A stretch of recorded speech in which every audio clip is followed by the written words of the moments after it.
আসসালামু আলাইকুম। আশা করি সবাই ভালো আছেন। আমিও আল্লাহর অশেষ রহমতে ভালো আছি। এই যে দেখতে পাচ্ছেন দুধ চুলোয় দিয়ে দিলাম। তা আজকে এই দুধ দিয়ে আমি ফিরনি রান্না করব।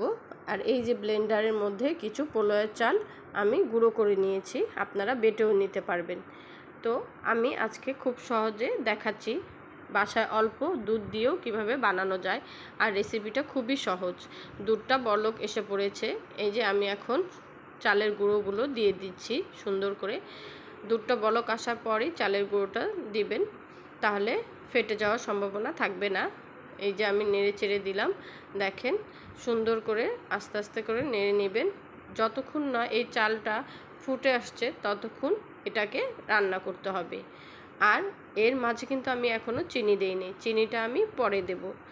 আর এর মাঝে আমি এলাচ আর দারচিনি দিয়ে দিয়েছি। দেওয়ার পর চালটা ফুটে আসার পরই আমি এটার মধ্যে চিনি দেব।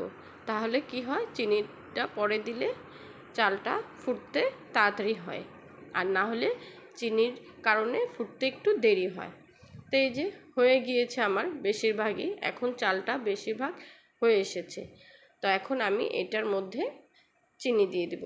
তো যে যেরকম মিষ্টি খেতে পছন্দ করেন সেরকম পরিমাণই দিয়ে দিবেন। তো এই যে আমি 1 কাপ দিয়ে দিয়েছি। তো দেওয়ার পর সুন্দর করে নেড়ে চেড়ে এটাকে আবার একটু রান্না করতে হবে। আর এরই মাঝে বলে রাখছি, আমার ভিডিওটা যদি আপনাদের কাছে কোথাও কোনো অংশে ভালো লেগে থাকে তাহলে অবশ্যই একটা লাইক, শেয়ার, কমেন্টস এবং সাবস্ক্রাইব করবেন। আপনাদের সাথে গল্প করতে করতে দেখেন আমার কিন্তু রান্নাটা হয়ে গিয়েছে, আর কালারটা কিন্তু চেঞ্জ হয়ে গিয়েছে। সেটার কারণটা হচ্ছে আমি এটাতে একটু জর্দা রং দিয়েছিলাম।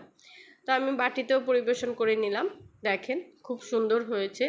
আর উপর থেকে একটু বাদাম ছড়িয়ে দিলাম, যেহেতু আমার ভিডিওর আজকে দ্বিতীয় দিন, তাহলে এই চিন্তা করেই আমি আপনাদের সাথে আজকে মিষ্টি জাতীয় একটা জিনিস দিয়ে শুরু করলাম, মিষ্টি মুখ করলাম আপনাদের সবার সাথে।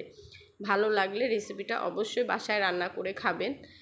আর আমার ভিডিওটা যদি আপনাদের কাছে ভালো লেগে থাকে অবশ্যই কমেন্টসের মাধ্যমে আমাকে জানাবেন। তাহলে আজকে ভিডিওটা এই পর্যন্ত, আবার দেখা হবে। আল্লাহ হাফেজ।